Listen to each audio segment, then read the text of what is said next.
Ek het my weggekry. Ek het weggehardloop van hom af met die 2 kinders. I find even with the women that are so abused by their partners that they go to the authorities because they come from an informal settlement. They've sent women away and said, go deal with your situation at home. Vol bloed gewees en dan het die kinders op die kooi gesit en huil. Ek het 'n tegelike vir my kinders kan nie so groot word nie. Die aan Egoli voorgebly was te wat ek buite kan slaap met my kinders. I think the reason why you have an informal settlements like Egoli is because people fell through the cracks. Something happened in their life. The reality and the conditions are so harsh. They will just drink. Ek was baie gewees op my kinders saam met my gehuil. Baie mense het my geabuse. En so het ek begin drink en gedrink. En ek het gerook. It takes them out in their mind to deaden the situation that they're in. Maar ek het self vir my gebid. Ek het self vir die Here gevra. En ek vra verlossing. Want ek het amper baie brandstichtings gemaakt met my kinders. Dan vat die eentje dan, typ ek dan, as ek weer daar nie dan. Stik ek kombeers aan die brand en so, en ek amper my kinders op verloor. En ek het besef, enough is ook enough. When my wife and I, Glenda, came to Egoli, I recognized that hopelessness. It took me back to my childhood when I was not knowing where the next meal was going to come from. Ek het eendag voor die Here gesit. Ek was baie honger gewees. En ek sê vir die hond, jy lees so, mense is honger. En ek sê nog, Here, ek wonder waar sal U se help vanaf kom vir my. Die hond het opgestaan en die hond het teruggekom. Halwe pap. En ek het op my knieë gegaan, ek het gesê dankie. Sy kan net jou blessings verwag op een plekkie. Sy kan met alles praat, alles te duur, alles het met vat.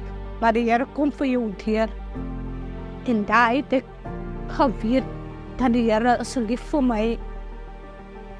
Ek het toen op Pastor Kleine en Pastor Brian ontmoet in Egoli.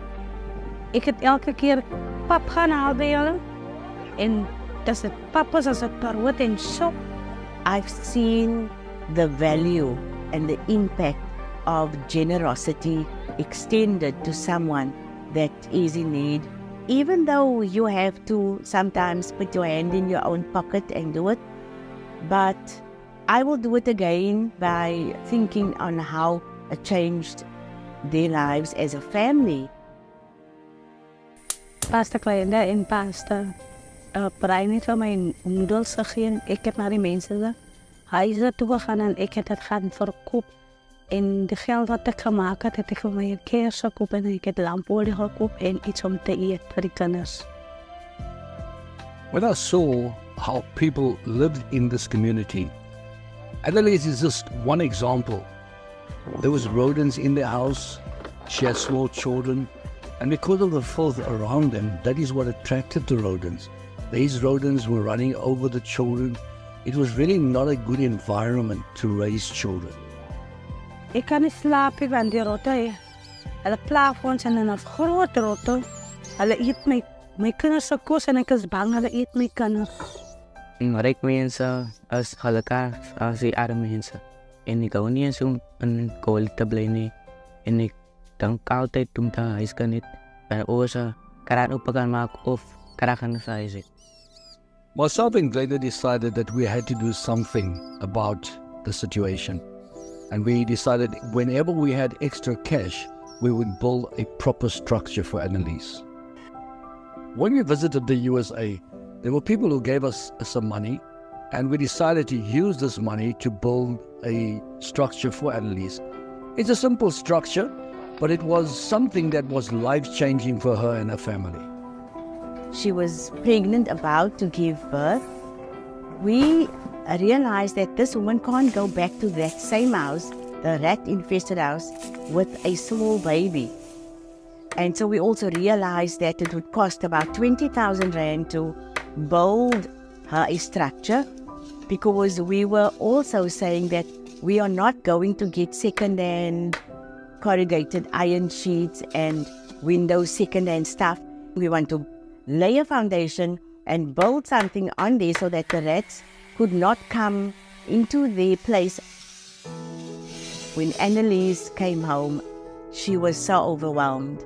She had no idea that her place was actually, it was a new place, a house with a foundation, and that it was so big.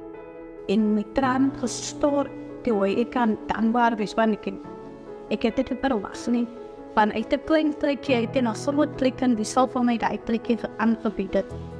Maar ek kan net vir die Here dankie sê. I've witnessed the change something like this brings in to people's lives. And when I say that, I specifically think about her son. Leo was just rolling from one side of the house to the other side. It's like he couldn't believe that he could actually do this in his house on a beautiful, clean carpet. Met my nuwe huis is ek baie gelukkig. As Pieter nou van is die lig wat hier kom amper so groot gaat wat temperatuur is hier toe. En kom jy nou goggatjies en meise in ons huisie. En daar is baie warm in ons huis in die aande. Voel Pieter vir my en ek slaap Pieter ook so om my kop toe te maak. Van die vorige huis moet ek altyd my kop toegemaak het van die rotte het altyd oor ons kooi gehaal. Van nou wat ons nou in die nuwe huis bly, voel ek nou baie positief van elke keer staan ek baie vroeg op, want in die vorige huis, toe kan ek eens vroeg opstaan, was ek baie moe elke oggend. En nou kan ek kort gaan vroeg. My droom was om eendag 'n chef te wees. His outlook on life was different. And this boy was just ready to take on life. He had this encouragement and motivation to go to school. He started talking about his future plans.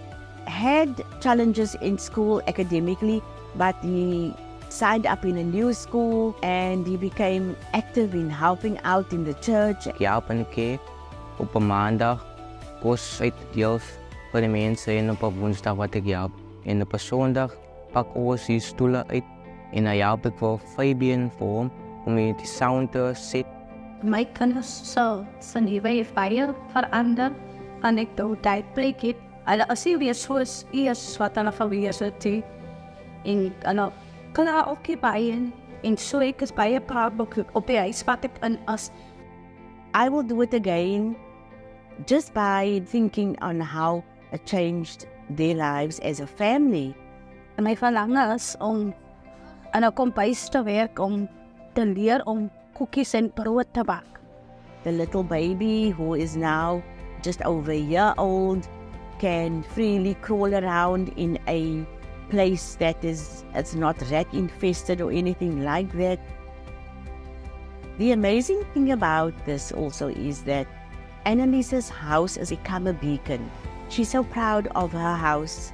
She has weekly meetings, cell groups. The ladies go over to her house and they have coffee and they just have fellowship. Nou doe ek baie vriende na my huis toe om koffie te kom drink.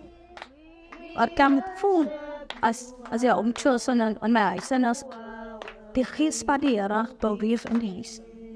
Annalise's neighbors want to be in the house because they are also enjoying of Annalise's place now, and she's so proud of her house. So for me, generosity is the key to give hope to the hopeless.